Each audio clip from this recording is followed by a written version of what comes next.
Hello बच्चों, board आभा YouTube channel में आप सभी का स्वागत है। आज की इस वीडियो में देखिए जैक का जो क्लास 10 का मॉडल पेपर आया है मैथ्स का, उसको हम लोग सॉल्व करने वाले हैं। तो वीडियो में पूरा बने रहना। और टेलीग्राम ग्रुप से नहीं जुड़े हो ना, तो टेलीग्राम में मैं बता दूं कि आप लोग ज्वाइन कर लीजिए। टेलीग्राम में 2500-3000 बच्चे जुड़ चुके हैं। 2500 से 3000 बच्चे हमारे टेलीग्राम ग्रुप में जुड़ चुके हैं। तो आप लोग जुड़ जाइए। वहाँ पर जैक बोर्ड का प्रिपरेशन आप लोग को जितना भी वीडियो रहता है वहाँ पर आपको हेल्प करेगा। तो वहाँ से जुड़ जाना और वीडियो पूरा देखो। और सारा क्वेश्चंस मैं फिर से बोल रहा हूँ साथ साथ बनाना। मैंने बहुत ही अच्छे से बनाया है, आपको एग्जाम में इसी तरह से लिखना है। तो चलिए वीडियो स्टार्ट करते हैं। तो जैसा कि स्टूडेंट्स, फर्स्ट में आपको 96 और आपको 404 ये का इन दोनों का आपको एलसीएम और एचसीएफ पूछा है। तो पहले हम इनका अभाज्य गुणनखंड निकाल लेंगे। अभाज्य गुणनखंड विधि से पूछा गया है ना, तो हम लोग पहले इसका निकाल लेते हैं अभाज्य गुणनखंड। तो देखिए 200 जा रहा है तो हम लोग क्या करेंगे, 202 लिखेंगे। फिर यहाँ पे देखिए 2 बार में जा रहा है 101। और याद रखिए 101 आपका अभाज्य संख्या है तो आगे आपका नहीं कटेगा, ठीक है। अभाज्य संख्या तो आगे नहीं कटेगा। अब 96 को हम लोग कटवा के देखते हैं। तो 2 से 2 चौके 8, 2 अठी 16। फिर देखो 2 दूनी 4, 2 चौके 8, 2 एकम 2, 2 दूनी 4, 2 छक 12 और 2 तिया 6। तो हम 96 को किस रूप में लिख सकते हैं, तो 96 हमारा हो जाएगा, देखिए 1 2 3 4 5, तो 2 का 5 पावर हो जाएगा। और गुने 3 एक बार है तो हम लोग लिखेंगे 3 का पावर 1। वहीं 404 को हम लोग क्या लिखेंगे, देखिएगा 2 का पावर 2 बार गया है तो 2, और फिर हमारा 101 एक बार आया है, ठीक है। तो याद रखिएगा कि एचसीएफ जो होता है, एचसीएफ उसमें न्यूनतम घात को हम लोग देखते हैं। तो 2 की पावर 5 और 2 की पावर 2, हम पहले 2 पर गौर कर रहे हैं। तो 2 की न्यूनतम घात किसके पास है, तो 2 की पावर 2। तो यहाँ पे हम लोग लिखेंगे 2 की पावर 2। फिर यहाँ पे 3 यहाँ पे तो है लेकिन यहाँ नहीं है, 101 यहाँ है तो यहाँ नहीं है, तो सिर्फ यही रह जाएगा आंसर और हमारा 4 आंसर हो जाएगा, ठीक है। एलसीएम हम लोग देखेंगे। एलसीएम हम लोग क्या करते हैं, उच्चतम घात को लेते हैं। तो उच्चतम घात देखिए 2 की पावर 2 और 2 की पावर 5। तो इसमें से उच्चतम घात किसके पास है, ये, तो 2 की पावर 5 गुने। अब देखिए 3 का पावर 1 है तो इसको भी लेंगे। कहीं किसी एक के पास भी रहेगा तो उसको लेना पड़ेगा। एचसीएफ में दोनों पास होना चाहिए और एलसीएम में किसी के पास भी हो तो लेंगे। 3 के पावर 1 मतलब 301 ही हो गया और फिर 101 को यहाँ गुना करेंगे। तो आप गुना कीजिएगा। 2 की पावर 5 कितनी होती है, 32। निकाल के देखिएगा 2 2 दूनी 4, 4 दूनी 8, 8 दूनी 16, 16 दूनी 32, ठीक है। 5 बार करोगे तो 32 आएगा। फिर 3 गुने 101, तो कितना आ जाएगा आंसर, तीनों को गुना करो, तो तीनों को गुना करेगा तो 9696 आपका आंसर हो जाएगा। तो इस तरह से आपको निकालना है। क्वेश्चन नंबर 32 में देखिए शून्यकों का योग दिया हुआ है और गुणनफल दिया हुआ है। आपको द्विघात मतलब कि क्या बहुपद होगा वो पूछा हुआ है। तो हम लोग क्या लिखेंगे, गिवन। तो गिवन को हम लोग यहाँ पे दिया है पहले लिख लेंगे, ठीक है। दिया है, क्या क्या चीज़ें दी हुई हैं देखिए। पहले आप लोग को शून्यकों का योगफल दिया हुआ है। तो शून्यकों जो चीज़ें लिखी हुई है वो लिख लेंगे, शून्यकों का योगफल। और शून्यक अगर हमारे अल्फा और बीटा है, क्या है, अल्फा और बीटा, अगर 2 हम शून्यक मान ले तो इसकी मान कितना दिया हुआ है, -3 दिया हुआ है। आप लोग देख लीजिए शून्यकों का योगफल इतना दिया हुआ है। शून्यकों का फिर हमारा क्या दिया हुआ है, गुणनफल दिया हुआ है। तो हम लोग लिखेंगे शून्यकों का गुणनफल। और गुणनफल आपका क्या हो जाएगा, अल्फा इंटू बीटा, ऐसे लिखेंगे हम लोग। और ये हमारा कितना दिया हुआ है, 2। तो याद रखिएगा द्विघात बहुपद का यहाँ से लिखिएगा, चूँकि द्विघात बहुपद का रूप क्या होता है बच्चों, क्या होता है, x² होता है माइनस, यहाँ पे याद रखिएगा कि बहुपदों का शून्यकों का योग होता है, उसके बाद यहाँ पे गुना x और फिर प्लस शून्यकों का गुणनफल, ये आपका स्वरूप होता है। तो हमारा यहाँ पे इनका सिर्फ वैल्यू रख देना है। अल्फा प्लस बीटा का वैल्यू कितना है, यहाँ पे हमारा -3 है, तो -3 यहाँ पे रख देंगे x, और अल्फा बीटा का वैल्यू कितना दिया हुआ है, 2, तो ये रखना है। तो फाइनली हमारा क्या हो जाएगा बहुपद, देखिए माइनस माइनस प्लस हो जाएगा, +3x + 2, ये आपका स्वरूप हो जाएगा। तो ये हमारा आंसर हो जाएगा, ठीक है। क्वेश्चन नंबर देखिए 33 में आपको 2 त्रिभुज दिया हुआ है और दोनों दिखाया गया है कि ये दोनों क्या हैं, आपके समरूप हैं, ठीक है। तो हम लोग ऐसे लिखेंगे, ये दोनों त्रिभुज क्या हमारे समरूप हैं। लेकिन ध्यान दीजिएगा कि DEF जो दिया है वो बड़ा दिया हुआ है, आपका जो DEF बड़ा दिया हुआ है ना, और उसके संगत भुजा है ना, संगत भुजा भी दिया हुआ है। तो यहाँ लिखेंगे दिया है, हमें दिया क्या क्या सारा चीज़ें देखिए। तो क्या क्या दिया हुआ है, हमें इसका एरिया दिया हुआ है, तो क्या लिखेंगे, एरिया ABC। इसका क्षेत्रफल हमें कितना दिया हुआ है, 64 है ना सेंटीमीटर²। इसका एरिया कितना दिया हुआ है, DEF का देख लेंगे कितना दिया हुआ है, 121 सेंटीमीटर स्क्वायर, ये हम लिख लेंगे। और फिर हमें एक की भुजा दी हुई है, ये वाला भुजा पता है, तो हम यहाँ लिखेंगे भुजा की माप कितना दिया हुआ है 15.4, तो हम लोग क्या लिखेंगे EF, है ना। तो EF कितना हो जाएगा 15.4 सेंटीमीटर। और इसकी संगत भुजा देखिए, इसकी संगत भुजा BC है, यहाँ से देखिए BC और यहाँ पे EF, संगत भुजा आप लोग को देखने आना चाहिए।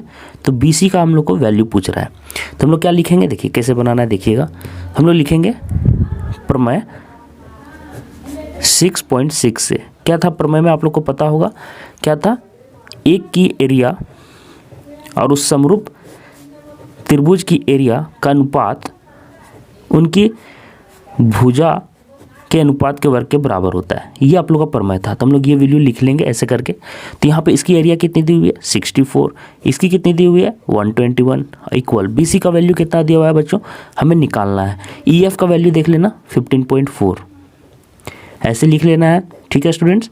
उसके बाद यहाँ पे स्क्वायर, तो इसको स्क्वायर है तो इसको भी स्क्वायर में लाने की कोशिश करेंगे, तो 8/11 का स्क्वायर हो जाएगा, 8×8 64 और 11×1 21 होता है। और यहाँ पे लिखेंगे BC/15.4 का स्क्वायर। अब देखिए अंदर अंदर जो स्क्वायर वाली चीज़ें हैं उसके अंदर वाली चीज़ों को अगर हम तुलना करेंगे तो आगे हम लोग क्या लिख सकते हैं, 8/11 = BC/15.4, है ना। यहाँ तक हम लोग लिख सकते हैं। तो अब यहाँ पे वैल्यू हम लोग निकालेंगे तो क्या हो जाएगा, देखिए तो BC ये दोनों का गुना होकर ये डिवाइड में चल जाएगा, तो क्या लिखेंगे 15.4 × 8/11, 11 लिखेंगे नीचे, ध्यान से देखिएगा 11, और 11 से देखिए कैसे कटेगा, 11 से एक बार में चला जाएगा, यहाँ देखिए 11 बन जाओ 11, 4 बचा, पॉइंट जाएगा, 11 चौके 44, कितना हो जाएगा 1.4 × 8, कितना हो जाएगा 1.4 × 8, 14 8 112 होता है, तो कितना हो जाएगा 11.2 सेंटीमीटर, यही हमारा इसका आंसर हो जाएगा। क्वेश्चन नंबर 34 में देखिएगा आप लोग, क्वेश्चन नंबर 34 में एक्स अक्ष पर कोई बिंदु दिया हुआ है और उसकी बिंदु 2 से दूरी पूछा जा रहा है। तो देखिए दो बिंदु हम लोग यहाँ पे एक मान लेंगे P, ध्यान से सुनना P, इसका यहाँ पे वैल्यू आप लोग को जो बिंदु दिया हुआ है इसका निर्देशांक दिया हुआ है -2,5 दिया हुआ है। एक यहाँ पे Q मान लेंगे हम, और इसका कितना दिया हुआ है -2,9, और हमें एक्स अक्ष पर कोई बिंदु पूछा जा रहा है। तो ध्यान रखिएगा एक्स अक्ष पर जो भी बिंदु होगा इसे हम लोग O यहाँ पे मान लेते हैं। तो एक्स अक्ष पर कितना होता है, y निर्देशांक 0 होता है, कितना होता है एक्स अक्ष पर y निर्देशांक 0 होता है, वही y अक्ष पर आपका x निर्देशांक 0 होता है। तो यहाँ पे ये हम तो x लिखेंगे क्योंकि x की वैल्यू पता नहीं है, लेकिन y निर्देशांक इसका कितना हो जाएगा 0 लिख देंगे, ठीक है। अब यहाँ से दूरी सूत्र लगा देना है क्योंकि ये दोनों से समदूरस्थ है, मतलब ये जितना दूरी है उतना दूरी ये है। तो हम लोग क्या लिखेंगे प्रश्नानुसार या प्रश्न से, जो भी लिख सकते हैं। तो प्रश्न से हम लोग क्या लिखेंगे, प्रश्न से लिखेंगे कि हमारा PA जो है और PO और QO दोनों का डिस्टेंस क्या बराबर है। तो दूरी सूत्र लगा दीजिएगा, आप लोगों को पता होगा। तो क्या होगा, इसका x निर्देशांक माइनस इसका स्क्वायर, तो क्या हो जाएगा x - 2 का स्क्वायर हो जाएगा, ठीक है। फिर यहाँ पे लिखेंगे प्लस, फिर 0 - 5, तो क्या हो जाएगा 5 का स्क्वायर हो जाएगा। समझ में आ रहा है आप लोग को, x - 5, तो क्या हो जाएगा प्लस हो जाएगा, तो +5 का स्क्वायर। इधर से देखो x - 2 का स्क्वायर, तो क्या हो जाएगा x - 2 का स्क्वायर मतलब x + 2 का स्क्वायर हो जाएगा। और फिर देखिए x - 9 का स्क्वायर है ना, तो क्या हो जाएगा +-9 का स्क्वायर, ये हमारा निकल के आ जाएगा। तो दोनों को वर्ग कर देंगे, तो क्या लिखेंगे वर्ग करने पर, ये हम लिख लेंगे। उसके बाद देखिए वर्क करने के बाद हमारा वैल्यू कैसा आएगा, तो यहाँ पे खोलोगे ब्रैकेट, तो यहाँ पे देखिए एक्स स्क्वायर आ जाएगा, यहाँ से देखिए तो क्या हो जाएगा एक्स स्क्वायर, फिर लिखेंगे plus b square, a square plus b square -2ab मतलब 2x हो जाएगा, नहीं -2ab मतलब 4x है ना, 2 2 4 हो जाएगा 4x, प्लस यहाँ पे 5 का स्क्वायर कितना हो जाएगा 25 हो जाएगा। इसका स्क्वायर देखिए क्या हो जाएगा एक्स स्क्वायर, फिर प्लस 4, फिर प्लस 2ab मतलब 4x, ठीक है, समझ में आ रहा होगा। और यहाँ पे -9 का स्क्वायर कितना हो जाएगा प्लस में 81, ये हमारा हो जाएगा। अब ये देखो ये एक्स स्क्वायर कैंसिल हो जाएगा, ये 4 और ये 4 हमारा कैंसिल हो जाएगा, समझ में आ रहा है। और ये देखिए ये 4x जो है ये 4x उधर चल जाएगा और इधर आ जाएगा, तो देखिए 25 - 81, ये नीचे लाइन में मैं लिख देता हूँ, अच्छा लगेगा आपको देखने में। 25 - 81 इक्वल टू, ये इधर x चला गया और ये 4x उधर चला जाएगा, तो क्या हो जाएगा 4x + 4x, ठीक है। तो ध्यान से देखना 81 में 25 जाएगा, माइनस में आंसर आ जाएगा, कितना होगा 11 में 5 का आएगा 6 आ जाएगा, और 7 में 2 जाएगा तो 5 जाएगा, लेकिन ये माइनस में आएंगे, याद रखिएगा। इधर कितना हो जाएगा 8x है ना, तो यहाँ से देखिए 8 7 56, तो यहाँ से कितना आ गया हमारा x = -7 आ गया, ठीक है। तो वो बिंदु जो बिंदु O था वो क्या हो जाएगा वह बिंदु जो P और Q से समदूरस्थ है। क्या लिखेंगे? से समदूरस्थ है। क्या हो जाएगा उसका पॉइंट? हमारा क्या आ गया? O आ जाएगा और उसका निर्देशांक क्या हो जाएगा? -7,0। यही हमारा क्या हो जाएगा? आंसर हो जाएगा। ठीक है। क्वेश्चन नंबर 35 में देखिए, इसका वैल्यू आपको पूछ रहा है तो इनका वैल्यू आप लोग को पता रहेगा तभी निकलेगा। याद कर लीजिए tan 45 डिग्री का वैल्यू कितना होता है? हम ऐसे ही लिख दे रहे हैं, ये एग्जाम आप लोग को नहीं लिखना है। इसकी वैल्यू 1 होता है। sin 45 डिग्री का वैल्यू कितना होता है बच्चों? याद रखिएगा 1/√2 होता है। और वही cos 45 डिग्री, इसका भी वैल्यू कितना होता है? 1/√2 होता है। अगर ये आपको पता है तो ये क्वेश्चन बहुत ईजी है। सिर्फ वैल्यू पुट करना है तो क्या हो जाएगा? 2 और यहाँ पे tan 45 का डिग्री का वैल्यू 1 और यहाँ पे स्क्वायर दिया तो स्क्वायर लगा देंगे।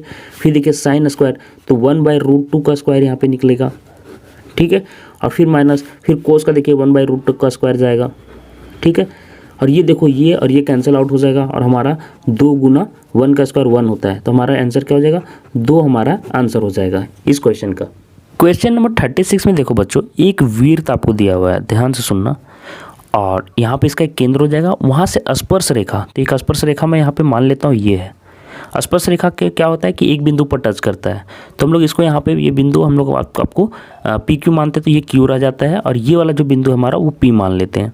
ये भी दिया हुआ है ना कि वही बिंदु पी से केंद्र तक की दूरी कितना दिया हुआ है? ये दिया हुआ है आपको स्पर्श रेखा की लंबाई 4 सेंटीमीटर 4 और ये वाला कितना दिया हुआ है? 5 सेंटीमीटर। ठीक है। तो केंद्र को हम लोग ओ मान लेते हैं, तो यहाँ से इसको हम लोग मिला देंगे। ठीक है। तो याद रखिए कि ये वाला जो हमारा कोण हो जाएगा वो 90 डिग्री का हो जाएगा। अभी हम लोग लिखेंगे भी, तो क्या लिखेंगे? यहाँ पे हम लोग त्रिज्या को ओ क्यू को त्रिज्या मान लिए हैं, तो लिखेंगे यहाँ से क्या लिखेंगे? ध्यान से सुनिएगा। चूँकि वृत्त की स्पर्श रेखा, यहाँ लिखिएगा वृत्त की स्पर्श रेखा उसके वृत्त की जो स्पर्श रेखा होती है बच्चों उसके केंद्र के साथ 90 डिग्री बनाती है। वृत्त की स्पर्श रेखा उसके केंद्र के साथ 90 डिग्री का कोण बनाती है। ये लाइन लिख सकते हैं।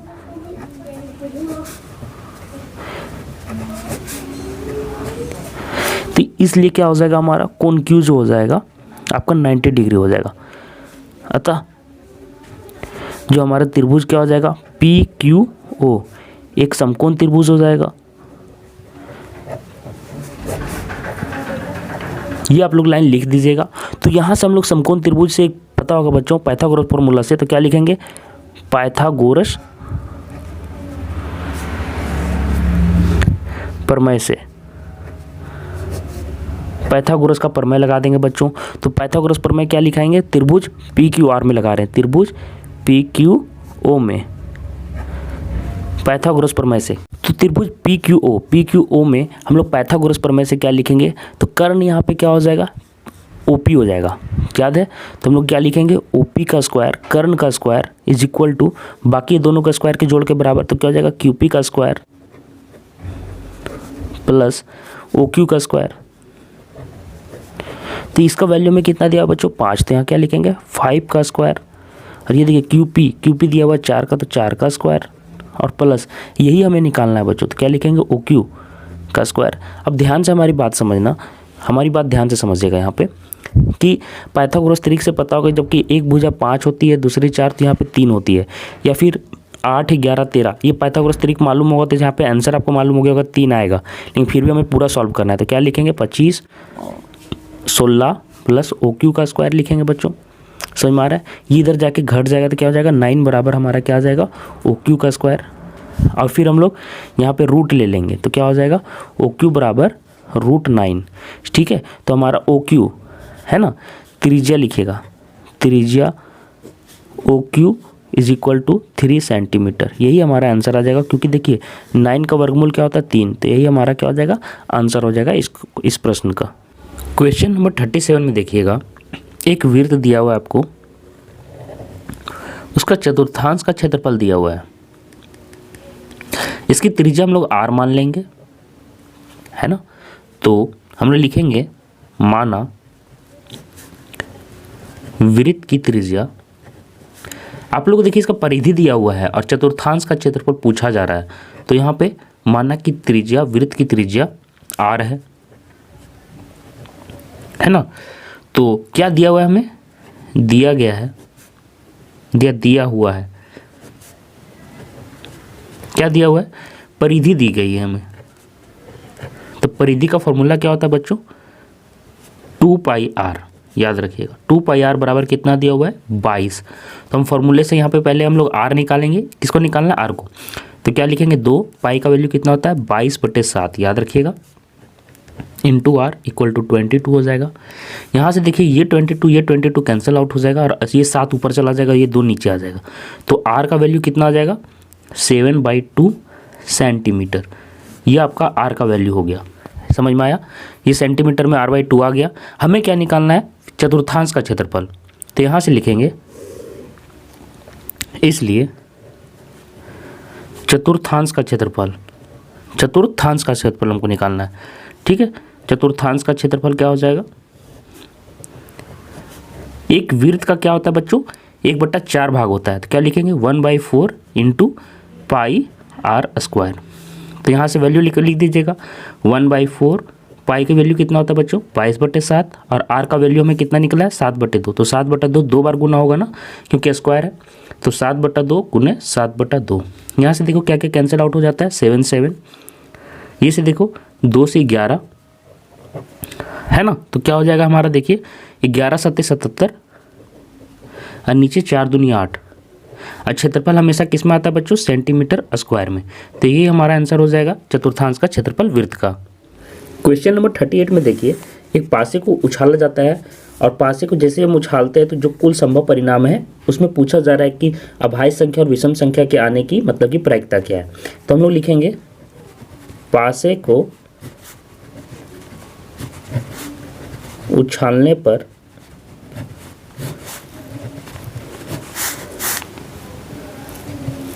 संभव परिणाम, पासे को उछालने पर संभव परिणाम क्या क्या संभव है बच्चों, क्या क्या आ सकती हैं। 1 आ सकता है हमारा, 2 भी आ सकता है, 3 आ सकता है, 4 आ सकता है, 5 आ सकता है, 6 आ सकता है। पासे में 6 तक रहता है। ऐसे आप लोगों को पासा का शेप होता है, समझाने के लिए मैं बता दे रहा हूँ, ऐसा शेप होता है। तो 1 2 इस तरह से करके यहाँ पे लिखा हुआ रहता है प्रत्येक आपका फलक पे, मतलब प्रत्येक साइड पे। तो संभव परिणाम यहाँ पे ये हो जाएगा। तो हम लोग क्या लिखेंगे, कुल संभव परिणाम की संख्या क्या हो जाएगा, देखिए ध्यान से, कुल संभव परिणाम कितना हो जाएगा, 1 2 3 4 5 6। तो क्या लिखेंगे, 6, ठीक है। हमें 2 चीज़ें निकालना बोला गया है, एक अभाज्य संख्या आने की प्रायिकता, तो क्या लिखेंगे, अभाज्य संख्या। तो हमारा अभाज्य संख्या क्या क्या है बच्चों, अभाज्य संख्या हमारा क्या क्या है, 2 आता है, 3 होता है। देखिए एक ये अभाज्य संख्या है, एक 3 है, एक 5 है। तो 2 3 और 5 ये आप लोगों को पता होना चाहिए। विषम संख्या भी पूछा गया, तो विषम संख्या भी यहाँ लिख लेंगे। विषम संख्या ये हमारा कितना हो जाएगा, 1 3 और 5, 1 3 और 5। तो पहला हम लोग का आंसर क्या हो जाएगा, देखिएगा, अभाज्य, ध्यान से लिखिएगा, संख्या आने की प्रायिकता, आने की प्रायिकता। तो क्या हो जाएगा बच्चों, यहाँ ऊपर लिखेंगे हम लोग अनुकूल परिणाम। ये हमारा अनुकूल परिणाम है, याद रखिएगा, अनुकूल परिणाम, ये भी हमारा अनुकूल परिणाम ही है, ठीक है। तो यहाँ पे अभाज्य संख्या आने की प्रायिकता क्या लिखेंगे, कुल अनुकूल परिणाम, बट्टे में क्या लिखेंगे, कुल संभव परिणाम,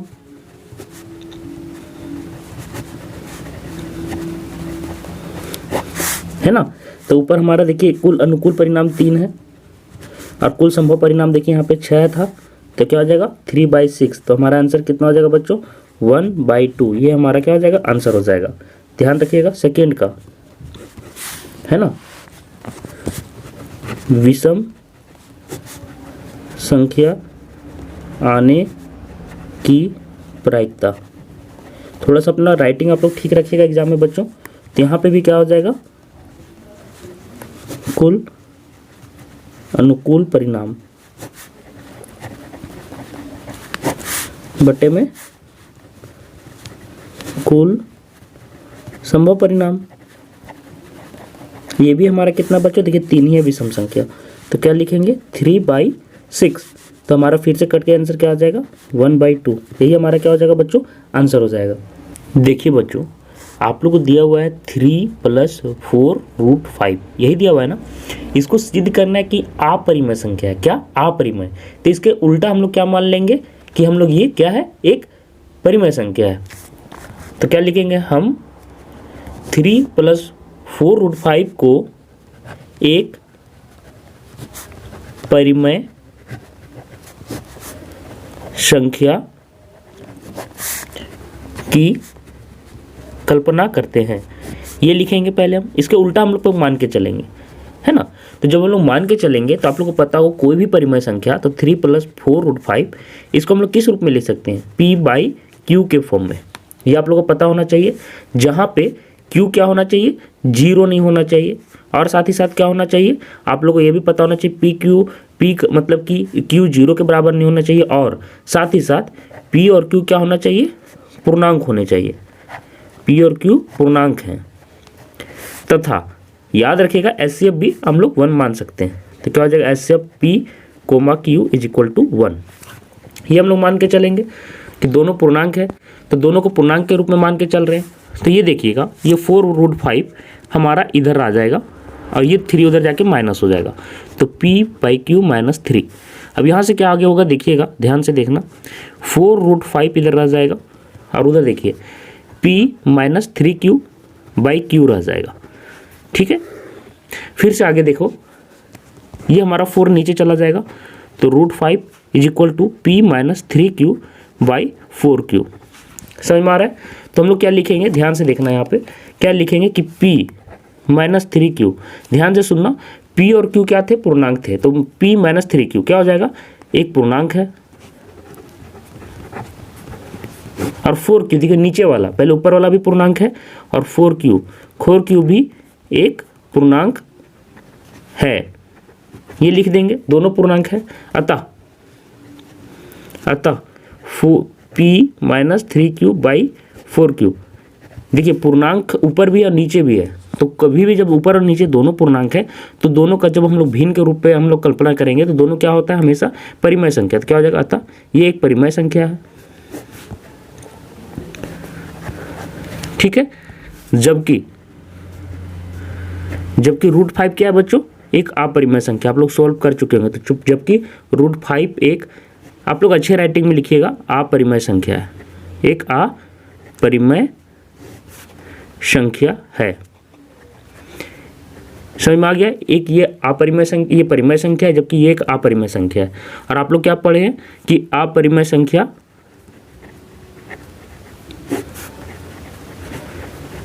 बराबर परिमेय संख्या नहीं हो सकता, ये आप लोग पढ़े होंगे। ठीक है, उसी को हम लोग लिखेंगे बच्चों कि √5 किसके इक्वल नहीं हो सकता, ये अपरिमेय संख्या होगा, p - 3q/4q, ये दोनों इक्वल नहीं हो सकता बच्चों। ठीक है, अतः हमारी कल्पना क्या थी, गलत थी। अतः हमारी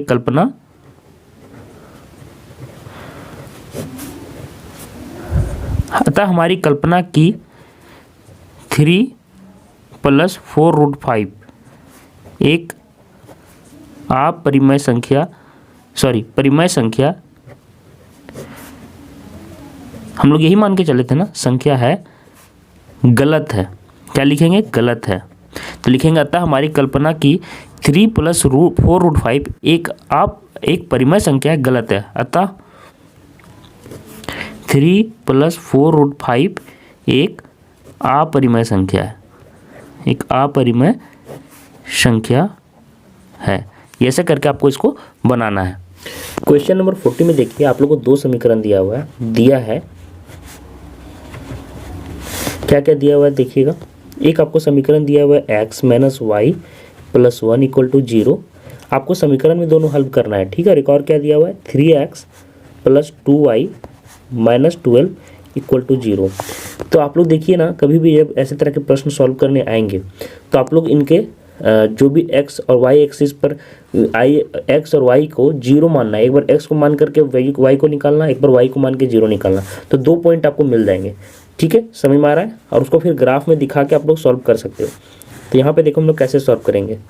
यहाँ पे ऊपर x लिखेंगे, नीचे y लिखेंगे, और एक बिंदु हम लोग यहाँ पे क्या मान लेते हैं, p q मान लेते हैं, p और q। तो एक बार x को जब 0 बैठाओगे तो y कितना हो जाता है, देखो x जब 0 होगा तो y उधर जाएगा तो 1 आ जाएगा। तो क्या हो जाएगा, हमारा एक वैल्यू 1 आ जाएगा। और एक बार हम लोग y को जब 0 करते हैं तो y 0 करेंगे तो x यहीं रहेगा और 1 उधर जाके -1 हो जाएगा। तो इस तरह के निर्देशांक आपको प्राप्त होंगे। ध्यान से देख लीजिए, एक होगा 0 1 और एक -1 और 0। और इसको देखिएगा, इसका बिंदु हम लोग मान लेते हैं a और b, ठीक है। तो x और y, a और b। तो एक बार हम लोग x को जब 0 करते हैं तो ये 0 हो जाएगा, तो y कितना हो जाएगा, देखिए ध्यान से, 12 उधर चल जाएगा प्लस में, तो 2 से डिवाइड जाएगा तो 6 आ जाएगा। और एक बार जब हम लोग y को 0 करेंगे तो y 0 हो जाएगा, और x में 12 उधर चल जाएगा, 3 डिवाइड में जाएगा तो x कितना आ जाएगा, 12 आ जाएगा, 4 आ जाएगा। तो 0 6 और 4 0, ये आप लोग को यहाँ पे क्या हो जाएगा, 2 हम लोग को इसका भी बिंदु प्राप्त हो गया और 2 उसका भी बिंदु हमें प्राप्त हो गया। देखिए इन सभी पॉइंट को हमको अभी एक्सिस पे दिखाना है। तो देखिए हम लोग ग्राफ बना लिए हैं, ये मैंने अपने हाथ से बनाया है, आप लोग ग्राफ पेपर मिलेगा। तो देखिए एक पॉइंट आपका जो P है वो 0 1 है, x में 0 और y में 1, तो x में 0 y में 1, तो ये हमारा जो बिंदु है ये हमारा P हो जाएगा, बिंदु P। ध्यान से सुनना, ये हमारा बिंदु P हो गया। फिर एक में देखिए y 0 है तो -1, तो y में जब 0 है तो -1, y में 0 है तो -1, ये बिंदु हमारा क्या हो जाएगा, Q हो जाएगा। तो दोनों को हम लोग मैच कर देंगे तो हमारा कुछ इस तरह से रेखा प्राप्त होगा, ठीक है। और इस रेखा का समीकरण क्या दिया हुआ है, x - y + 1 = 0। ये हम लोग यहाँ पे लिख देंगे। दूसरे रेखा के लिए देखिए 0 और 6, तो जब x में 0 है तो 6, ये पॉइंट हमारा क्या माने थे, a माने थे, ठीक है। अब b देखिए 4 और 0, तो x में 4 जाएंगे और 0 y में, तो ये हमारा पॉइंट प्राप्त हो जाएगा कुछ, तो ये हम क्या मान लेंगे, b। अब ये रेखा हमको मिलाना है, ठीक है। तो हमारा कुछ ऐसा मिलेगा, ऐसे करके हमारा रेखा मिल जाएगा। इस रेखा का हम लोग को क्या था समीकरण, देख लीजिएगा क्या लिखा हुआ है, 3x + 2y - 12 = 0। ये दोनों रेखा का हम लोग यहाँ पे लिख लेंगे। उसके बाद देखिए हमारा जो प्रतिच्छेदीय हुआ है वो प्रतिच्छेद कहाँ हुआ है, देखिएगा यहाँ पे। तो अगर ध्यान से देखोगे तो ये 3 के आसपास दिख रहा है और नीचे लाने पर 2, तो ये बिंदु का जो हमारा जो प्रतिच्छेदी रेखा का जो बिंदु प्राप्त हो रहा है, अगर इसको हम लोग x मान ले, अगर हम लोग o मान लेते हैं, ठीक है, तो ये हमारा कितना प्राप्त हो रहा है, x पहले एक्सिस लिखते हैं 2 और y एक्सिस 3, ठीक है। तो हमारा प्रतिच्छेदी रेखा यहाँ पे हम लोग को पता चल गया क्या आ रहा है, प्रतिच्छेदी बिंदु, सॉरी। तो क्या लिखेंगे, प्रतिच्छेदी बिंदु।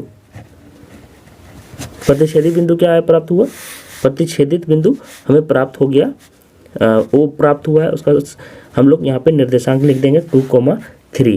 तो यहाँ से याद रखिएगा, ये हमारा x हो गया, ये y, तो क्या हो जाएगा, x = 2, y = 3, ये हमें प्राप्त हो गया। तो यही हमारा आंसर हो गया। तो ग्राफ पेपर में आप इनको सॉल्व कीजिएगा, ठीक है, तो आप लोग को बहुत ही आसान हो जाएगा। क्वेश्चन नंबर 41 में एक दिया हुआ AP, तो माना AP, माना, ध्यान से सुनिएगा, 17वां पद को बोला जा रहा है कि 10वें पद से 7 अधिक है। तो माना, क्या माना, उस AP का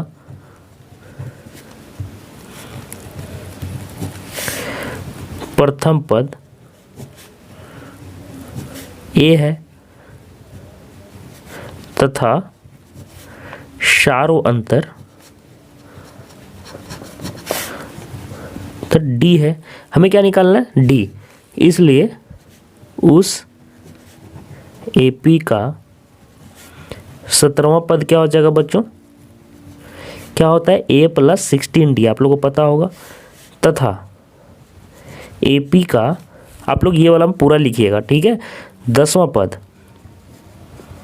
क्या हो जाएगा बच्चों, आप ही लोग बताइए, A + 9D होगा कि नहीं होगा। प्रश्न से क्या दिया हुआ है बच्चों कि जो आप लोग का AP का जो 17वां पद है 10वें से, तो हम लोग A + 16D लिखेंगे। और कितना ज़्यादा है, 7 अधिक है, किससे, हमारा A + 9D से। ये हम लोग लिखेंगे। ध्यान से देखना, ये ए और ये ए कैंसिल आउट हो जाएगा, ये 7, ये 9D उधर जाके घट जाएगा तो कितना बचेगा बच्चों, 7D बचेगा कि नहीं बचेगा। ये 9 इधर जाके घटेगा तो 7 बचेगा, इधर 7 हो जाएगा। ठीक है, तो डी हमारा कितना हो जाएगा, 1 हमको प्राप्त होगा। तो क्या लिखेंगे, अतः AP का शार्व अंतर 1 होगा। ठीक है, यही हमारा इसका क्या हो जाएगा, आंसर हो जाएगा। 42 नंबर क्वेश्चन में देखिए, एक आपको रेखा दिया हुआ है, ध्यान से सुनिए, और आपको इसके 2 निर्देशांक दे दिए गए हैं दोनों तरफ के। एक हम ए मान लेते हैं जिसको दिया हुआ है 1, -5, और एक दिया हुआ है बी, हम इसको बी मान ले रहे हैं। ठीक है, ये क्या दिया हुआ है आपका, दिया हुआ है -4, 5। बोलता है ना कि x अक्ष से ये कितना अनुपात में विभाजित होता है। तो जब x अक्ष से होता है तो मान लेते हैं यहाँ पे कोई पॉइंट वो है।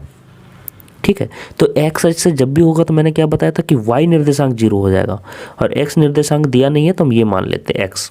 ठीक है, तो हम लोग को विभाजन सूत्र से क्या बताया कि हम यहाँ पे मान लेते हैं कि m1 और m2 यही रेशियो में क्या होता है, अनुपात में विभाजित होता है रेखा, ये हम मान के चलेंगे।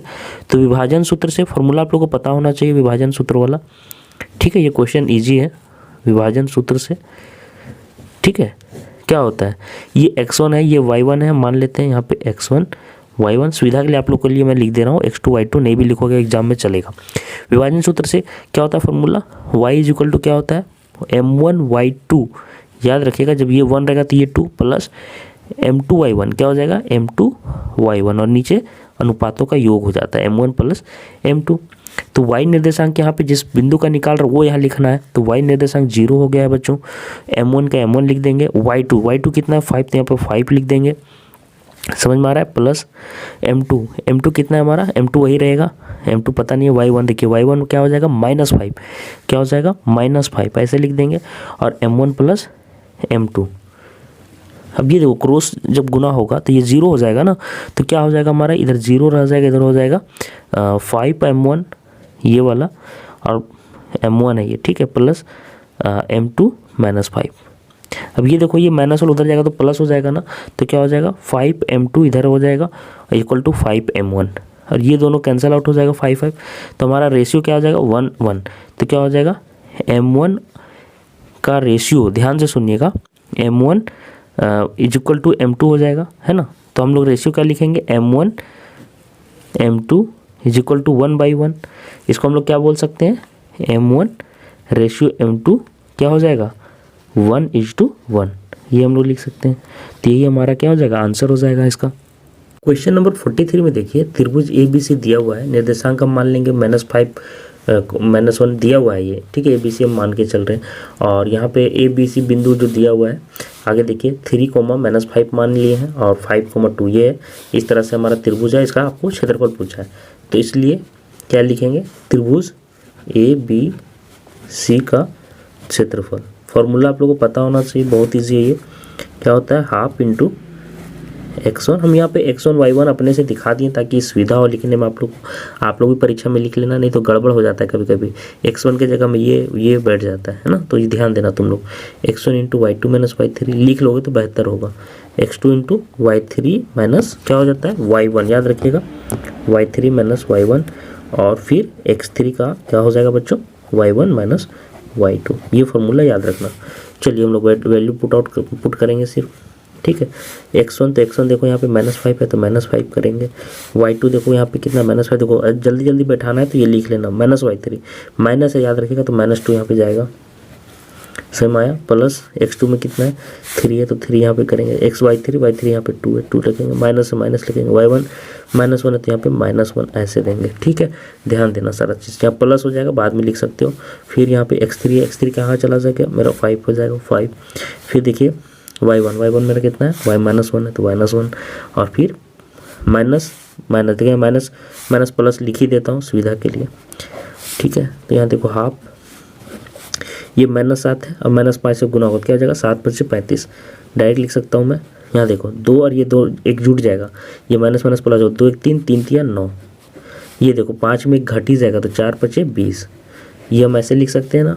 आगे देखो हाफ 35 और 20 55, 55 और 9 कितना होता है? 55 और 9 64 होते हैं।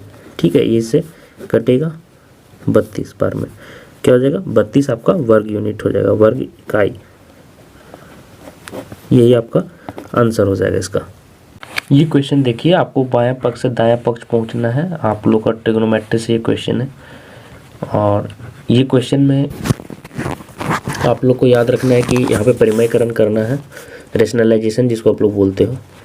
ठीक है, तो यहाँ से लिख लेंगे परिमयकरण करने पर। तो याद रखिए कि यहाँ पे माइनस है तो ऊपर नीचे प्लस वाला से गुना करते हैं, ये याद होना चाहिए आप लोग को। ठीक है, नीचे हम लोग हटाना रहता है, रेशनलाइजेशन में नीचे वाले पे ध्यान दिया जाता है। तो 1 प्लस से ही गुना होगा, मैंने बताया आपको, इससे गुना कर देंगे, ऊपर नीचे दोनों सेम से गुना होगा, एक से ही गुना हो रहा है ना, कटेगा तो a minus b into a plus b क्या हो जाएगा? आप लोग को पता होना चाहिए, a minus b into a plus b क्या हो जाता है? यहाँ याद रखना a माइनस बी, या आप लोग को मैं ऐसे ही लिख दे रहा हूँ, आप लोग को नहीं लिखना है, ए स्क्वायर माइनस बी स्क्वायर, ये हो जाता है, याद रखिएगा। तो यहाँ पे मेरा क्या आ जाएगा? देखो 1 प्लस साइन ए का स्क्वायर आ जाएगा बच्चों, सेम चीज़ से गुना हुआ है, और नीचे क्या हो जाएगा? ए स्क्वायर माइनस बी स्क्वायर, तो 1 माइनस साइन स्क्वायर ए। और आप लोगों को क्या पता है कि कोस स्क्वायर ए प्लस साइन स्क्वायर ए क्या होता है? 1 होता है। तो यहीं से देखो 1 माइनस साइन स्क्वायर ए क्या हो जाएगा? कोस स्क्वायर ए आएगा, और यही हम लोग यहाँ पे पुट करने वाले हैं। यहाँ क्या हो जाएगा? 1 प्लस साइन ए का, यहाँ पे आगे देखिए 1 प्लस साइन ए का स्क्वायर, और नीचे हम लोग क्या लिख देंगे? कोस स्क्वायर ए, यही यहाँ पे रख देंगे सीधे। अब देखिए ये भी स्क्वायर में, ये भी स्क्वायर में है, तो हम लोग रूट हटाएंगे, तो रूट हटने पर क्या आएगा? देखो ध्यान से, यहाँ पे आ जाएगा 1 प्लस साइन ए और पाई में कोस ए, यही आएगा ना। और इसको तोड़ दीजिए, इसको हम लोग कैसे लिख सकते हैं? 1 by cos a plus sine a by cos a. तो हम लोग को जो चाहिए वो हम लोग को मिल जाएगा। क्या चाहिए था? देखिए 1 बाई कोस ए क्या होता है? सेक ए। ठीक है, और हम लोग का साइन ए बाई कोस ए क्या हो जाएगा? आप लोग का tan ए। ठीक है, और यही हम लोग को चाहिए था। ये क्या हो जाएगा? दायां पक्ष प्रूव्ड हो गया। क्वेश्चन नंबर आपका जो 45 है ना, उसमें आपको बोल रहा है रचना करना है। तो हमारे पास तो स्केल नहीं है, और वो आपका कंपास भी नहीं है, प्रकार वगैरह। तो देखिए कैसे प्रोसेस है वो मैं बता देता हूँ आपको। 5 सेंटीमीटर त्रिज्या का एक वृत्त बनाना है, और 8 सेंटीमीटर दूर से एक आपको वहाँ पे स्पर्श रेखा का युग्म खींचना है। जो मैं बता रहा हूँ ना वो करते जाना, आपको बन जाएगा। सबसे पहले आपको क्या करना है ना, 5 सेंटीमीटर ऐसे प्रकार में ले लेना है। देखिए ऐसे फैला हुआ रहना चाहिए, यहाँ पे नाप के स्केल में ले लेना, 5 सेंटीमीटर रहेगा, और वो वृत्त खींच देना।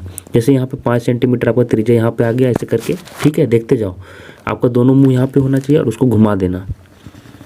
ठीक है, तो ऐसा करके आपका वृत्त बन जाएगा। ये आपका वृत्त बन गया। अब ये जो वृत्त बना है ना, उससे 8 सेंटीमीटर दूर, तो यहाँ से लीजिएगा बिंदु, तो ये 5 यहाँ तक 5 सेंटीमीटर हो गया ना, तो 8 सेंटीमीटर कुछ यहाँ आएगा आपका। तो ये वाला बिंदु आपका ऐसे आएगा, ये 8 सेंटीमीटर दूर हो गया। ये आपको 8 सेंटीमीटर दूर हो गया। अब यहाँ से स्पर्श रेखा खींचना है। ध्यान से सुनिए, स्पर्श रेखा। तो क्या करना है ना, इसको हम ओ मान लेंगे और इसको ए पी मान लेंगे। अब इसको हमको 2 बराबर भाग में बांटना है। ध्यान से सुनिए, जो ओ पी रेखा है ना, उसको 2 बराबर भाग में बांटना है।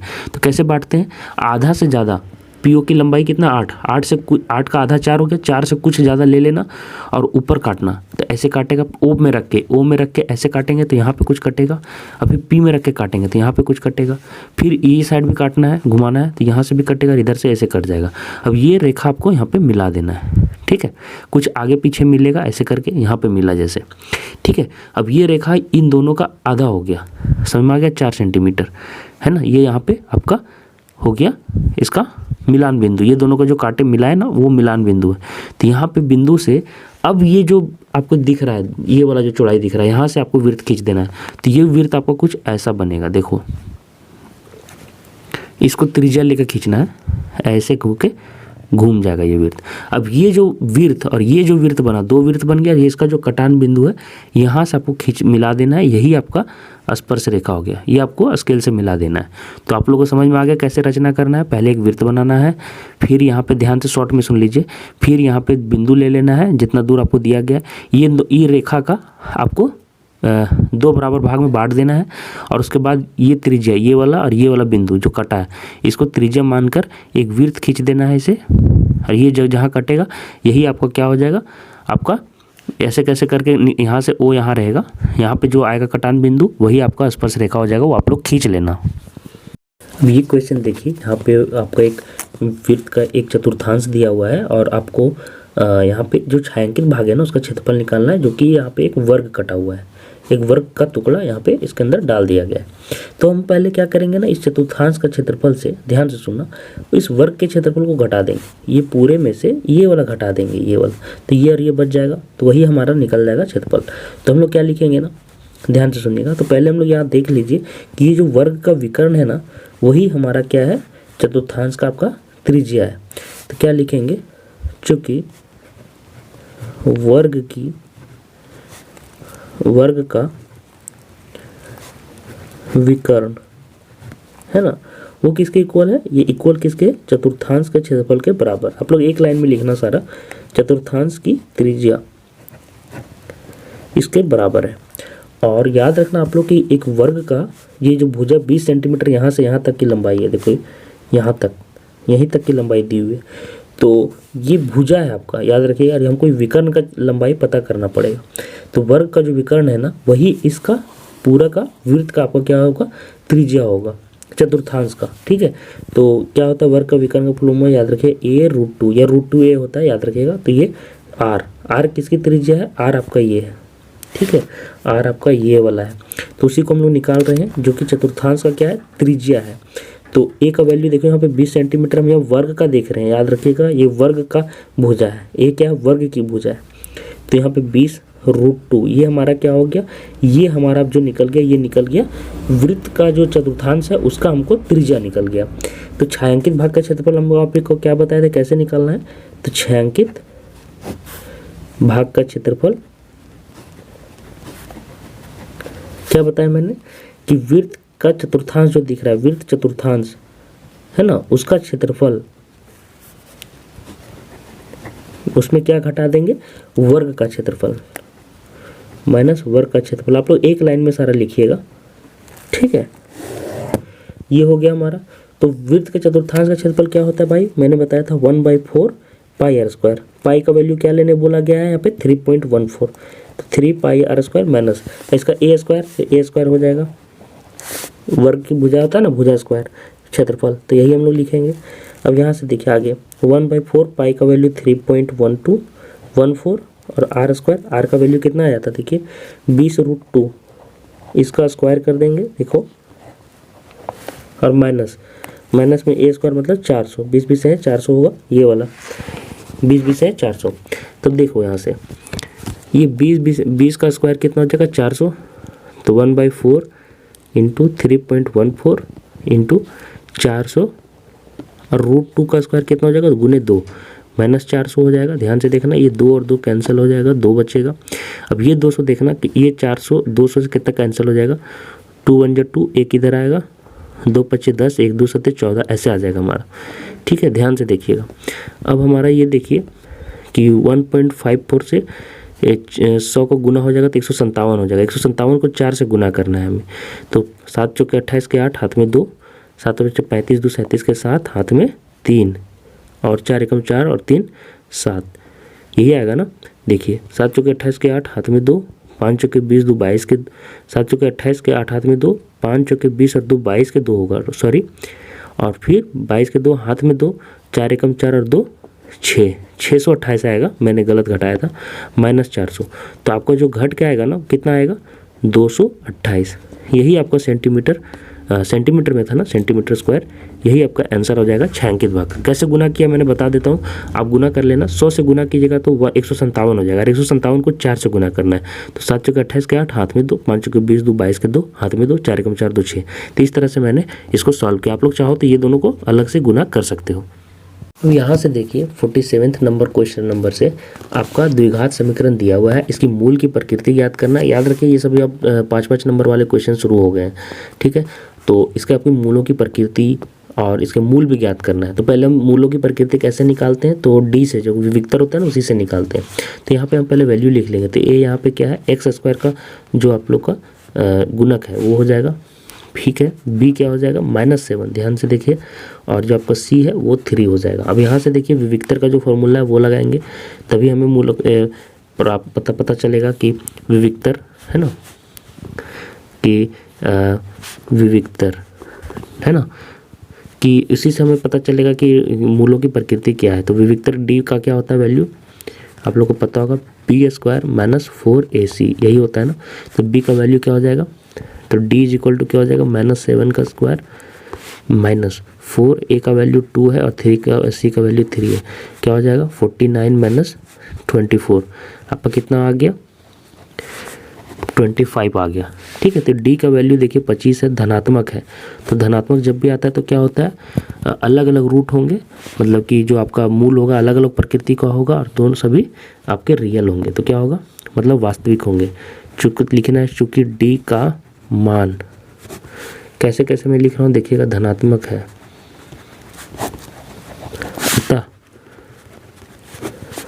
मूल जो आएंगे इसके मूल क्या होंगे, वास्तविक तथा भिन्न भिन्न होंगे, ये आपको लिखना है, तथा भिन्न भिन्न होंगे। अब हमें मूल को निकालना भी है। तो मूल कैसे निकाला जाता है आप लोगों को पता होगा, द्विघाती सूत्र से। ये आपको लिखना है, यहाँ से क्या होगा आपको पता होगा कि वैल्यू कैसे निकालते हैं सूत्र का। तो हो जाएगा x is equal to -b plus minus √b² -4ac/2a, ठीक है। दोनों यहाँ से आपको प्राप्त हो जाएगा। तो यहाँ पे वैल्यू पुट कर देना है, -b, तो आपको वैल्यू पता होगा कि b का कितना -7 था, है ना। आप लोग यहाँ से वैल्यू देख सकते हैं, -7 था b का। तो फिर प्लस b², देखिए यहाँ पे फिर -7 है तो उसका स्क्वायर हो जाएगा 49 -4ac। 4ac का वैल्यू देखो यहाँ से निकाले थे 24, डायरेक्ट मैं यहाँ पे पुट कर दे रहा हूँ /2a, ठीक है। 2a का वैल्यू कितना हो जाएगा, 2 दूना 4, यहाँ पे 4 पुट कर देंगे। देखिए ये वाला जो b² -4ac 25 आया था वही यहाँ पे पुट कर दीजिए डायरेक्ट आप लोग। तो यहाँ पे 7 प्लस हो गया माइनस प्लस 25 आया था ना, देखिए डी, तो 25 रूट के अंदर चला जाएगा, यही मैं घटा के लिख रहा हूँ। देखिए 7 और √25 मतलब 5/4, ये आपका आ जाएगा। तो प्लस माइनस रहेगा, देखिए ध्यान से, प्लस माइनस यहाँ छूट रहा है मेरा, वो आप लोगों को देखना है। तो 7 में 5 जाएगा तो 2/4 एंड, और 7 में 5 जुड़ेगा एक बार, तो क्या हो जाएगा 12/4। तो क्या क्या आया, हमें क्या क्या प्राप्त हुआ देख लीजिए। तो प्राप्त हुआ मुझे हाफ एंड 3, ये हमारे मूल हो जाएंगे, ठीक है, ये हमारे मूल हो जाएंगे। तो ऐसे आपको ये क्वेश्चन बनाना था। तो देखिए बच्चों, मुझे ये आप लोग को थ्योरम प्रूफ करना है कि जब भी कोई मतलब कि जैसे देखिए त्रिभुज ABC दिया हुआ था, ध्यान से सुनना करना क्या है। तो बोल रहा है कि जब इसके समांतर BC के समांतर कोई रेखा DE खींची जाती है ना, तो जो DE रेखा होती है वो AB और जो AC है उसको एक ही अनुपात में विभाजित करती है। तो देखिए हम लोग क्या मान के चलेंगे, मान लीजिए त्रिभुज ABC है जिसमें BC, ये S के जगह में B समझिए, ये S नहीं है B है, BC होगा यहाँ पे BC, ठीक है, BC मैंने लिख दिया है BC के समांतर। देखिए ये BC जो दिख रहा है इसके समांतर हम लोग क्या करेंगे, ध्यान से सुनते जाना, समझ में आ जाएगा। तो देखिए हम लोग त्रिभुज ABC में BC के समांतर एक रेखा DE खींच दी है। देखिए ये जो DE दिख रहा है उसके समांतर खींच दिए हैं, जो कि AB को D पर, है ना, AB रेखा को D पर, और AC रेखा जी दिख रहा है उसमें E पर प्रतिच्छेद करती है। तो हम लोग को क्या सिद्ध करना है, देख लीजिए कि D जो आपका रेखा गया है, ये रेखा, वो दोनों पक्षों के एक समान अनुपात क्या हो जाएगा, मतलब AD/DB। देखिए ये AD इतना दूर तक हो गया और ये DB, और इधर ये वाला रेखा में देखिएगा AE यहाँ से यहाँ तक और फिर EC, इसको एक अनुपात में विभाजित करती है। यही हमको प्रूव करना था। इतना दूर तक आपको सेम टू सेम लाइन लिख देना है। उसके बाद देखिए, उसके बाद क्या करना है ना, इतना दूर तक लिखने के बाद रचना में आपको लिखना है। देखिए यहाँ पे तो रचना में हम लोग को लिखना है कि जो BE है CD को मिलाएंगे। देखिए BE CD को मिलाएंगे, तो पहले BE को मिला देंगे और फिर CD को मिला देंगे। पहला भी तक हम लोग को क्या क्या बना हुआ था, पहले हम लोग ऐसे बनाएंगे, ध्यान से सुनना। ये ABC है, उसके बाद रचना आपको समझ में आ जाएगा, ABC है और ये DE है, इतना ही दूर तक बना था ना, इतना ही दूर तक हमारा है। ये हम लोग लिखेंगे कि DE जो है वो BC के समांतर खींचा हुआ है। BC के समांतर क्या है, DE। बस यहीं तक हम लोग का दिया हुआ था। अब आगे देखना समझ में आ जाएगा कि यहाँ तक हमको बना हुआ था। अब हम लोग क्या करेंगे, ये देखिए रचना में करना है कि BE और CD को हम लोग को मिला देना है। तो BE हम लोग ये मिलाएंगे और ये CD ये हम लोग मिला देंगे। और फिर हम लोग EF, देखिए यहाँ पे EF परपेंडिकुलर EB, देखिए EF जो दिख रहा है ना, EF वो इस पर परपेंडिकुलर खींचेंगे और ये भी इसमें परपेंडिकुलर खींचेंगे। सिर्फ मिलाएंगे नहीं, परपेंडिकुलर खींचना है। तो यहाँ पे परपेंडिकुलर खींचा ऐसे, ये देखो ये ऐसे परपेंडिकुलर खींचा हुआ और ये ऐसे परपेंडिकुलर खींचा हुआ है। तो ये आप लोगों को रचना में करना है। उसके बाद क्या करना है आगे देखते हैं। ये देखिए यहाँ तक रचना करने के बाद हमारा क्या है ना, ध्यान से सुनना, कौन कौन सा ट्रायंगल लिया गया, AD और BD। क्यों लिया गया अभी मैं समझा देता हूँ आपको तो समझ में आएगा। देखिए यहाँ पे ट्रायंगल ADE मतलब ADE ये लेना है और BDE, देखो BDE ये वाला, ध्यान से सुनना, ADE मतलब ये वाला पूरा और ये BDE ये लेंगे। तो इससे क्या होगा ना कि ये वाला जब ट्रायंगल का हम लोग को निकालना रहेगा, ये पूरा ऊपर वाला जो दिख रहा है ADE, इसका जब हम लोग लिखेंगे, क्योंकि देखिए यहाँ पे AD बटे BD हमको लाना है, ये वाला AD बाई BD, इसलिए मैं ये सारे काम कर रहा हूँ। तो क्या करेंगे, देखिए यहाँ पे ADE, इसका हम लोग को यहाँ पे परपेंडिकुलर कौन सा दिख रहा है, देखिए ध्यान से, ये EF दिख रहा है, EF दिख रहा है ना। तो हम लोग लिखेंगे हाफ इंटू AD, AD इसका क्या हो गया, हमारा आधार हो गया, और ये EF जो हो गया इस पर परपेंडिकुलर। तो आप लोगों को फॉर्मूला पता है, हाफ इंटू आधार इंटू हाइट। अब ये वाला देखिए BD ट्रायंगल BDE, देखिए कहाँ से है BDE, ध्यान से देखो, ये ट्रायंगल BDE ये वाला हम लोग देखेंगे। तो इसका हम लोग को जो हाइट मिलेगा ना वो EF ही होगा। आप लोगों को पता होगा EF जो है ना वही उसका हाइट बनेगा, लेकिन आधार क्या रहेगा BD अलग रहेगा। ये नहीं समझ लेना कि BF तक होगा, BF तक अगर सोच रहे हो तो गलत सोच रहे हो, उतना दूर तक नहीं होगा। समझ में आ गया कहाँ तक होगा। तो हम लोग का यहाँ तक हो जाएगा आधार और ये हो जाएगा हमारा हाइट, ठीक है। तो वही यहाँ पे लिखा हुआ हाफ DB, तो DB आपको हो जाएगा यहाँ तक और EF हो जाएगा ये वाला हाइट। सारा चीज़ समझ में आ गया। अब आगे देखो क्या करेंगे, आगे क्या करेंगे ना कि EF कैंसल आउट हो जाएगा। देखो ये EF और EF कट जाएगा और हाफ भी कट जाएगा, ठीक है। तो उसके बाद देखो क्या बचता है, उसके बाद देखिए हमारा क्या बचा। देखो जब हम लोग इतना कर देते हैं तो ये और ये कट गया, ये और ये कट गए, तो AD बाई DB आ गया, यहाँ से आ गया। उसी प्रकार से ट्रायंगल AD और DE, ध्यान से देखो समझ में आ जाएगा आप लोग को। DE पूरा नहीं दिया हुआ तो आपको मैं बता दूं कि DE आपको C ले आ जा रहा है, ठीक है, DEC। तो चलिए मैं दिखाता हूँ DEC। देखिए ये वाला ट्रायंगल आपको यहाँ पे DEC पर देखना है, ये ट्रायंगल। अब ध्यान से सुनो, पहले हम लोग ये वाला ट्रायंगल लिए थे और ये वाला लिए थे, ये वाला ट्रायंगल। देखिए कौन कौन सा ट्रायंगल लिए थे, एक ये वाला ट्रायंगल लिए थे और एक ये वाला। अब हम उल्टा ये साइड से लेंगे, अब ये साइड से हम लोग लेंगे, कौन साइड से लेंगे, अब यही वाला फिर से लेंगे और ये साइड से लेके देखेंगे, ठीक है, बाकी सेम रहेगा। तो हम लोग ये वाला ट्रायंगल लेंगे, तो ट्रायंगल ADE पर गौर करना है और ट्रायंगल DEC पर, कौन सा DEC पर, ये दो ट्रायंगल हम लोग लेंगे। तो दोनों का ध्यान दे सुनना, जो मैं चीज़ें बता रहा हूँ कि अब हाइट क्या हो जाएगा। तो इसका हाइट अब हम ये वाला ट्रायंगल का इस बार हाइट इधर से लेंगे, ये वाला हाइट लेंगे और बेस लेंगे AE।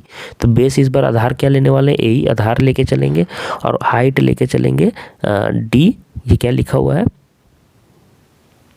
DG, ये आपका हाइट रहेगा। और ये वाला ट्रायंगल का देख लो, आधार आपका EC रहेगा और हाइट हम फिर से ये वाला लेंगे, ठीक है, ये वाला सॉरी ये वाला हाइट DG, दोनों का हाइट सेम लेंगे। तो देखो क्या सॉल्व होने के बाद आता है, चलो दिखा देता हूँ, ठीक है। सॉल्व करने के बाद क्या आता है देखिए, तो यहाँ पे हम लोग लेंगे, तो देखिए कि यहाँ पे AE आधार हो जाएगा, ठीक है, आधार इस बार AE बन गया मैंने बताया, और GD हो गया हाइट। इसी प्रकार के इसका भी GD हाइट लिया, दोनों का हाइट मैंने सेम किया था, ध्यान से देखो, और हाफ EC। अगर नहीं देख रहा है तो यहाँ से देखो, ये देखो हाइट दोनों का मैंने सेम बताया, ये वाला ये हाइट सेम है दोनों का, लेकिन आधार एक बार ये लिए हैं AE और एक बार EC, मतलब यहाँ पे ब्रेक है, एक बार यहाँ लिया एक बार यहाँ लिए। तो वही सारा चीज़ यहाँ पे आपको करना है और कुछ नहीं करना है। तो चलिए हम लोग वही किए हैं और यहाँ से देखिए कैसा आपका आएगा, ये देखिए। तो इस बार जो हमको मिलेगा ना वो हमको क्या मिलने वाला है, AE बटे ये मिल जाएगा EG, ठीक है। अब हम लोग चलते हैं नेक्स्ट पेज में, देखिए यहाँ पे आने के बाद यहाँ तक हमारा आ गया है ये वाला तक।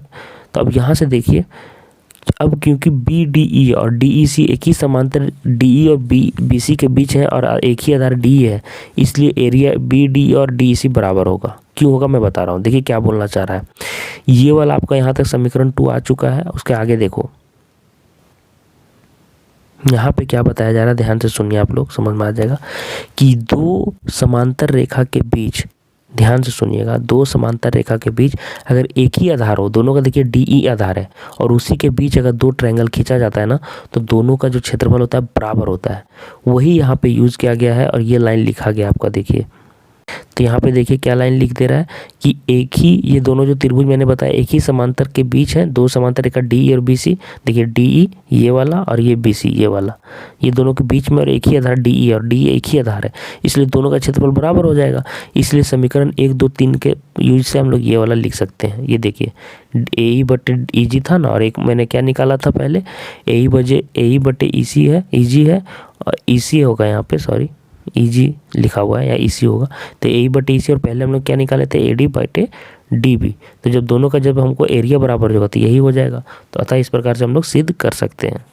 क्वेश्चन नंबर 49 में देखिए एक मीनार दिया हुआ है, ठीक है, और मीनार का जो आधार है ना, वहाँ से दो बिंदु से दूरी दिया हुआ है। एक दूरी दिया हुआ है आपका 4 मीटर, ध्यान से सुनना, ये आपका 4 मीटर यहाँ से यहाँ तक दिया हुआ है, और ये सॉरी ऐसे और यहाँ तक, और उसके बाद आगे वाला जो पॉइंट है ना, वहाँ से 9 मीटर दूरी दिया हुआ है। कितना, 9 मीटर। तो ठीक है, तो यहाँ तक हम लोग क्या लिख लेंगे, 9 मीटर, ठीक है। और दोनों पूरक कोण है, तो पूरक कोण है तो ये थीटा होगा, तो ये कितना हो जाएगा, 90 माइनस थीटा, क्योंकि दोनों का सम कितना आना चाहिए, 90 डिग्री। तो ये हो जाएगा। हम लोग ये वाला मान लेते ए है, ये आपका बी मान लेते हैं हम लोग, और ये सी मान लेते हैं और ये डी पॉइंट मान लेते हैं। ऐसा हम लोग लिख सकते हैं। ये ऊंचाई एच हम लोग को क्या करना है, निकालना है। तो देखो दो यहाँ पे हम लोग, यहाँ ये तो समकोण ही रहता है, मीनार खड़ा है तो मीनार की ऊंचाई हम लोग ऐसे कर देते हैं, ठीक है, ये मीनार है, ठीक है। तो ये जो मीनार दिख रहा है आपको, यहाँ से देखिए मीनार का ये भी मतलब एक त्रिभुज बन रहा है, एक त्रिभुज ये बन रहा है। तो हम लोग दोनों त्रिभुज बनाएंगे। पहले त्रिभुज ए बी डी में देखेंगे, त्रिभुज ए बी डी में, ठीक है। तो tan थीटा का फॉर्मूला से लिखेंगे क्या हम लोग, देखिए हम लोग को ये दोनों इंक्लूड करना है, हाइट और ये जो पता है उसको तो लेना ही लेना है। तो tan थीटा क्या होता है, ऊंचाई गुने आधार, तो क्या हो जाएगा h/4। ये हमारा समीकरण 1 मान लो, ठीक है। और फिर त्रिभुज कौन सा लेंगे, त्रिभुज ये वाला पूरा लेंगे। देखो ए सी बी, त्रिभुज ए सी बी में, तो त्रिभुज ए सी बी में हम लोग क्या लिखेंगे, tan theta is equal to क्या हो जाएगा, इस बार देखो तो, इस बार जो tan थीटा हो जाएगा, देखो यहाँ पे है ना, तो tan यहाँ पे थीटा क्या है, 90 माइनस थीटा, तो यहाँ पे क्या लेंगे, tan 90 माइनस थीटा, जो यहाँ पे एंगल वही लेंगे ना, तो tan 90 माइनस थीटा h/, ये क्या हो जाएगा 9, ठीक है। लेकिन tan 90 माइनस थीटा क्या होता है, tan 90 माइनस थीटा क्या होता है आपका, cot थीटा होता है, ठीक है। तो ये हो जाएगा cot theta is equal to h/9, ये समीकरण 2 हो जाएगा, ठीक है। तो समीकरण 1 और 2 से क्या करेंगे, दोनों को गुना कर देंगे, क्योंकि देखिए tan theta into cot theta क्या होता है, 1 होता है। तो tan theta into cot theta is equal to h/4 into h/9, तो ये कितना हो जाएगा, 1 हो जाएगा। ये दोनों का मल्टीप्लिकेशन हो जाएगा h²/36, तो क्या हो जाएगा h²/36, h का वैल्यू क्या हो जाएगा 6 आपका मीटर। तो यही मीनार की आपकी क्या हो जाएगी, ऊंचाई। तो क्या लिख देना, अतः मीनार की ऊंचाई 6 मीटर है। यही आपका आंसर हो गया। अब ये क्वेश्चन देखिए, आप लोगों को पूछा हुआ है क्वेश्चन नंबर 50 में, इसका आयतन निकालना है बर्तन का, और शंकु में देखिए ये शंकु है और एक अर्धगोले पर मतलब कि बैठा हुआ है। तो इसका जो एच दिया हुआ है वो 1 सेंटीमीटर है, आधार जो त्रिज्या है ये जो आपको दिख रहा है अर्धगोला, उसका 1 सेंटीमीटर है। तो दोनों का त्रिज्या सेम हो जाएगा, ठीक है। अर्धगोला का भी 1 सेंटीमीटर हो जाएगा और शंकु का भी। तो हम लोग बर्तन का क्या करेंगे, आयतन हमको निकालना है। तो क्या हो जाएगा, प्रश्न से प्रश्नानुसार लिख देते हैं, प्रश्नानुसार, ठीक है। प्रश्नानुसार क्या हो जाएगा, बर्तन का आयतन क्या हो जाएगा, दोनों का जोड़ हो जाएगा। बर्तन का आयतन इज इक्वल टू क्या हो जाएगा, अर्ध गोले का आयतन प्लस शंकु का आयतन, ठीक है, दोनों का सम हो जाएगा। तो फॉर्मूला हम लोग को पता है अर्धगोला का क्या होता है, 2/3, फॉर्मूला याद होना चाहिए, पाई आर क्यूब, ठीक है, 2/3 पाई आर क्यूब। और इसका क्या हो जाएगा, हाफ हो जाएगा शंकु का 1/3 पाई आर स्क्वायर एच, यही फॉर्मूला है हमारा। तो यहाँ से देखिए पाई आर स्क्वायर यहाँ से कॉमन आ जाएगा, ठीक है, और ये 3 भी आ जाएगा, पाई आर स्क्वायर 3। तो यहाँ पे कितना बच गया हमारा, पाई आर स्क्वायर 3 से 2 बच गया, और यहाँ आर, ठीक है, यहाँ 1/3 निकल गया, पाई आर स्क्वायर भी निकल गया, तो यहाँ पे सिर्फ एच बच गया, ठीक है। तो यहाँ से हमारा क्या हो जाएगा, पाई आर का वैल्यू कितना है देखो 1 है, तो 1 का स्क्वायर 3, और यहाँ 2r वैल्यू 1 है तो 2 प्लस एच का वैल्यू 1 है तो 1 हो जाएगा। यहाँ से देखो ये 3 और 2 और 1 3 कैंसिल हो जाएगा, पाई आपका सेंटीमीटर क्यूब आंसर हो जाएगा, क्योंकि आयतन तो क्यूब में आंसर आएगा, ठीक है। अब ये क्वेश्चन देखिए, यहाँ पे छिन्नक दिया हुआ है, छिन्नक में आपको बताया गया कि शंकु को काट के ऊपर नीचे छिन्नक बन गया है। तो निचले आपका जो त्रिज्या दिया हुआ है वो 8 सेंटीमीटर दिया, ऊपरी जो दिया हुआ है त्रिज्या वो 20 सेंटीमीटर है, हाइट आपको 16 सेंटीमीटर है। इसका आयतन निकालना है, तो जो दिया हुआ है वो मैंने लिख दिया है। तो इसलिए छिन्नक का आयतन आप लोगों को पता होना चाहिए, छिन्नक का आयतन, ठीक है, क्या होता है फॉर्मूला, 1/3 पाई R1 का स्क्वायर होगा, R2 का स्क्वायर होगा, प्लस R1 R2 हो जाता है और इंटू एच हो जाता है। वैल्यू पुट कर दीजिए, पाई रख दीजिए, और R1 का स्क्वायर कितना हो जाएगा, 64 हो जाएगा। फिर ये देखिए R2 का स्क्वायर पूछा जा रहा है, R2 हमारे यहाँ पे 20 है, यहाँ पे 20 लिखेंगे, सॉरी, तो 20 है तो 20 का स्क्वायर कितना हो जाएगा, 400 हो जाएगा। R1 R2 को गुना कर देना है तो 20 8 160 हो जाएगा। और एच का वैल्यू कितना है हमारा, एच का वैल्यू हमारा 16 सेंटीमीटर, यहाँ 16 लिख देंगे, ठीक है। तो ये देखिए 16/3 पाई यहाँ आ जाएगा, और अंदर जोड़ के 400 560 560 और 60 620 624, ये आपका यहाँ तक आ जाएगा, ठीक है। आगे देखिए 16/3 पाई का वैल्यू 22/7 अगर हम लेते हैं इंटू 624, यहाँ से 3 से कट जाएगा, 3 दूनी 6 3 8 24। अब ये देखिए कट नहीं रहा है तो इसको आप कैलकुलेशन कर लेना।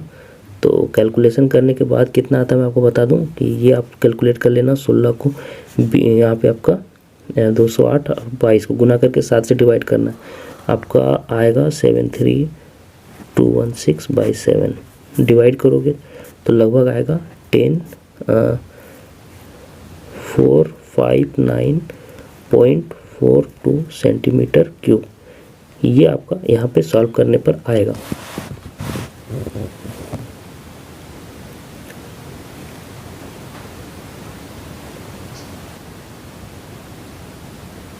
तो देखिए मैंने क्या कैलकुलेशन किया था, यहाँ पे मैं बता रहा था कि 3 से ये डिवाइड हो जाएगा 208 आ जाएगा, लेकिन ये ऊपर वाला एक जगह मल्टीप्लाई करना होगा, नीचे 7 से डिवाइड करना होगा। ये सारा कैलकुलेशन करके इतना आया है। तो ये नीचे तीनों को गुना करोगे तो इतना लगभग आ रहा है 73216/7, ठीक है। और जब इनको दोनों को भाग दीजिएगा तो 10459.42 सेंटीमीटर क्यूब आ रहा है। अब 1 सेंटीमीटर क्यूब में आपका 1000 से भागा दोगे सेंटीमीटर क्यूब में, तब वो लीटर में चेंज होता है। तो हम लोग लीटर में चेंज करना है तो क्या करेंगे, आपका 10 कितना आया था 459.42, ये आपका सेंटीमीटर क्यूब में था। इसको 1000 से जब भाग दीजिएगा तो ये हमारा लीटर में आएगा। तो ये 3 पॉइंट छिटक जाएगा, 1 2 3, तो कितना हो जाएगा 10.459 लीटर, ठीक है। अब हमको यहाँ से बर्तन के दूध का प्राइस निकालना है, ठीक है। तो चूँकि 1 लीटर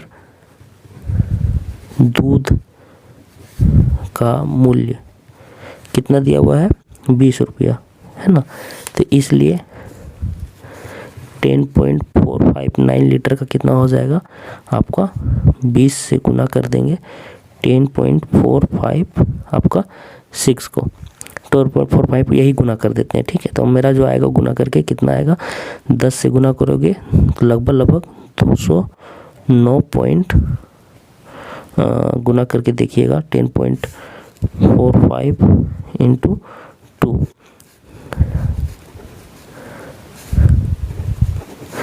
लगभग आपका इतना रुपया आ रहा है। तो 20.90 इंटू 10, ठीक है। ये मैंने 10 से गुना किया है 2 से, तो इतना आया। तो 10 से गुना हो जाएगा 209 रुपये, ठीक है। तो लगभग आप लोग लिख सकते हैं लगभग 209 रुपये, यही आपका आंसर हो जाएगा इसका। ठीक है, ये क्वेश्चन देखिए, वर्ग अंतराल आपका दिया हुआ और बारंबारता भी दिया हुआ, आपको बहुलक निकालना है। ठीक है, तो वर्ग अंतराल 10 से 20 का 6 दिया हुआ है, 20 से 30 का 8, इस तरह से करके आपको टेबल बना लेना है। और बहुलक का फॉर्मूला अगर आपको याद है तो बन जाएगा ये वाला क्वेश्चन। ठीक है, तो बहुलक का क्या फॉर्मूला होता है, यहाँ पे मेरे से गलती हो गया था, पेन अच्छा से राइटिंग गड़बड़ा गया था। ठीक है, तो यहाँ पे देखिए L प्लस, याद रखिएगा F1 माइनस F0 बाई, ये छोड़िए। ठीक है, F0 बाई में 2F1 minus F0 minus F2। ठीक है, याद रखिएगा, और इनटू में H होता है। याद रखिए L plus F1 minus F0 by में 2F1 minus F0 minus F2 into H। कौन सा किस में यूज होता है अभी मैं बताने वाला हूँ, ये फॉर्मूला याद रखिएगा। अब याद सुनिए, हमारा जो सबसे ज़्यादा जो आया हुआ रहता है ना, उसको हम लोग बोलते हैं बहुलक। तो सबसे ज़्यादा बारंबारता किसकी, ये, तो ये हमारा बहुलक वर्ग हो गया। तो हम लोग लिखेंगे बहुलक